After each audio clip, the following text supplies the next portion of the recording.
Tomato sauce ঘরে রেখে ১ বছর টানা ঘরে রেখে খাওয়ার পদ্ধতি জেনে নিই আজকে।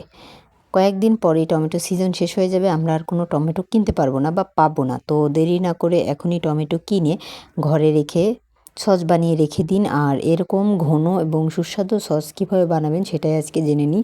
পুরো ভিডিওটা দেখবেন না টেনে। ইনশাআল্লাহ ভালো লাগবে আপনাদের। চলুন দেখে নিই কীভাবে এত সুন্দর সস বানিয়ে নেওয়া যায়। আসসালামু আলাইকুম, কী অবস্থা, কেমন আছেন সবাই? আমি মাহমুদা রুমি, নতুন একটা ভিডিওতে আপনাদের স্বাগতম। এখানে টমেটো সস বানানোর জন্য আমি 1.5 কেজির মতো টমেটো নিয়েছি। তারপর টমেটোগুলোকে ভালো মতো ধুয়ে নিব।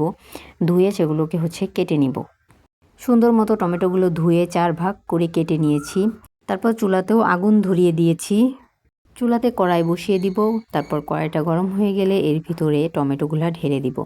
টমেটো ঢালার পর এখানে একটা পেঁয়াজ কুচি, একটা আদা কুচি, একটা রসুন কুচি দিয়ে দিব।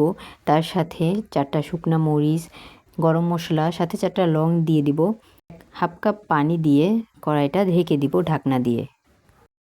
তারপর টমেটো কিছুটা নরম হয়ে আসবে। আমি আর কিছুক্ষণ রেখে দিব আরেকটু নরম হওয়ার জন্য, মানে সেদ্ধ যাতে একটু বেশি হয় এর জন্য। এই পর্যায়ে আমার টমেটো নরম হয়ে গেছে, সেদ্ধ হয়ে গেছে। এখন চুলাটা অফ করে টমেটোটা চুলা থেকে নামিয়ে নেওয়ার পালা। হালকা ঠান্ডা করে নিয়ে হাতের কাছে ব্লেন্ডার থাকলে ব্লেন্ডার করে নিতে পারেন, নয়তো আপনি ডাল ঘুটনি দিয়ে সুন্দর মতো ম্যাশ করে নিতে পারেন।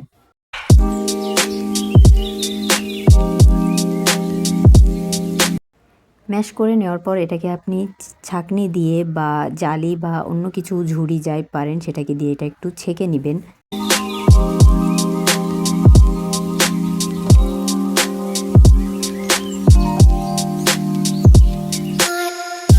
ছাঁকনি দিয়ে ছেঁকে নিয়ে টমেটোটিকে আবার কড়াইতে ঢেলে দিবেন। 2 চামচ কর্নফ্লাওয়ার সাথে একটু পানি অ্যাড করে মিক্স করে নেবেন। তারপরে এই মিশ্রণটা সসের ভিতরে ঢেলে দিবেন। কর্নফ্লাওয়ার দিলে সস ঘনত্বটা একটু তাড়াতাড়ি হবে, বেশি জাল করা লাগবে না, এজন্য দেওয়া। সাথে হাফ কাপ চিনি দিয়ে দিবেন, স্বাদ পরিমাণ মতো লবণ দিয়ে দিবেন। একটু বিট লবণ অ্যাড করতে পারেন, চাইলে তেঁতুলও অ্যাড করতে পারেন, আবার স্কিপও করতে পারেন। তারপর এটাকে একটু জাল দিবেন যাতে ঘনত্বটা একটু বেশি হয়। দেখুন অনেকটা ঘনত্ব এসে গেছে। এখন আরেকটু জাল করে এটা নামিয়ে নেওয়ার পালা।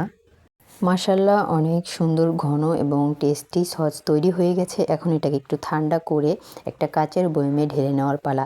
তো আপনারাও চাইলে এভাবে ঘন এবং টেস্টি সস বানিয়ে নিতে পারেন। তো আর দেরি না করে আমার ভিডিওটা যদি দেখে থাকেন বা ভালো লেগে থাকে, তো এভাবে আপনারা সস তৈরি করে 1 বছর ঘরে রেখে খেতে পারবেন। বাইরে থেকে সস কেনা বাদ দিয়ে এভাবে ঘরে হেলদিভাবে সস বানিয়ে খাওয়ার চেষ্টা করব। আসসালামু আলাইকুম। পুরো ভিডিওটা দেখার জন্য অসংখ্য ধন্যবাদ সকলকে। আশা করি আমার ভিডিওটা আপনাদের ভালো লেগেছে। তো ভালো থাকবেন সবাই। আল্লাহ হাফেজ।